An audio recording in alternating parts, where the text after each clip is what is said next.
Hi guys, how are you? How you doing, Rachel? I'm doing great. How's To it going? start, you guys get to live my dream, which is driving in a car with Hurley from Lost all the time. That's just like a dream situation of mine.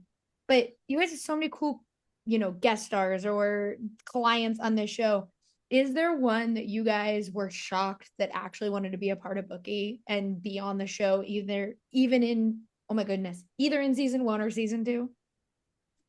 uh, for me, it was probably Zach Braff, right? He's so much fun to work with. And the character he created was so good. I'm surprised that all of these famous people just want to come on for one scene, but I have friends who are like, man, can you tell Chuck just to write me in?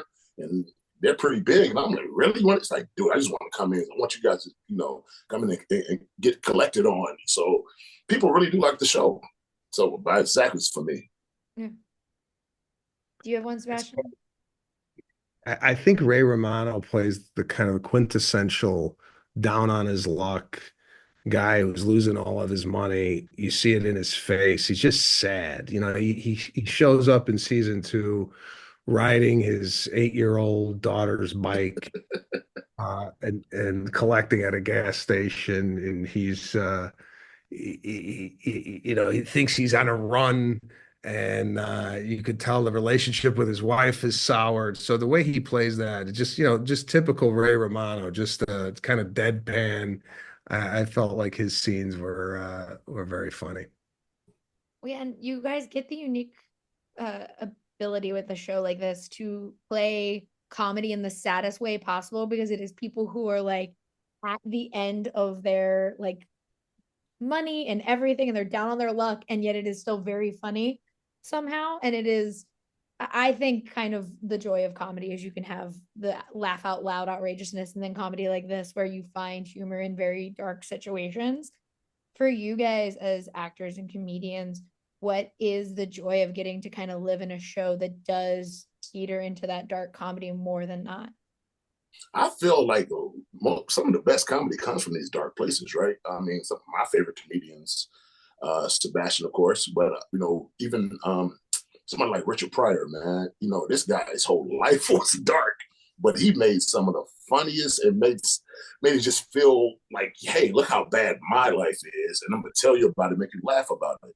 So, even dealing with what we're dealing with on this show, we're dealing with addiction, right? A Mhm. lot of times. And if we can not make comedy out of it, but make levity out of it, then the comedy comes off of that. So that's what makes it fun for me. And it's trying to find the places where it's not poking fun at anybody, but we're really showing somebody's life. And you gotta laugh. I mean, I'm at a funeral. If I'm at a funeral, I might crack a joke. It's not that about the person who's in the casket. And it might be funny, but it's like, that's really funny. We can get sad later. So let's laugh about it right now. Yeah, I think dark. I think other people like laughing at someone else's plight in life. I find doing stand-up comedy, that self-deprecation always works well with an audience, making fun of the things that I'm going through. People either relate to it or they think it's funny because it's not them.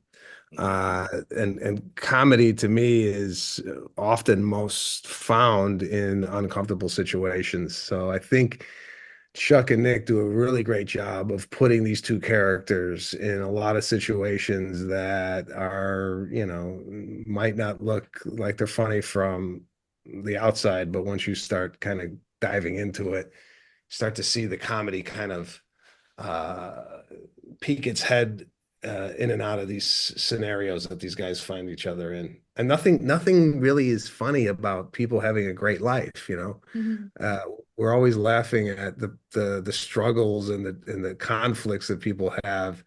If it's all happy and roses, what's funny about that? Right. That's very true. But thank you guys so much for talking with me. I can't wait for everyone to get to see Bookie season two, and I really appreciate your time today. Thank you, Rachel. Thank you Take guys. care. Have a great one.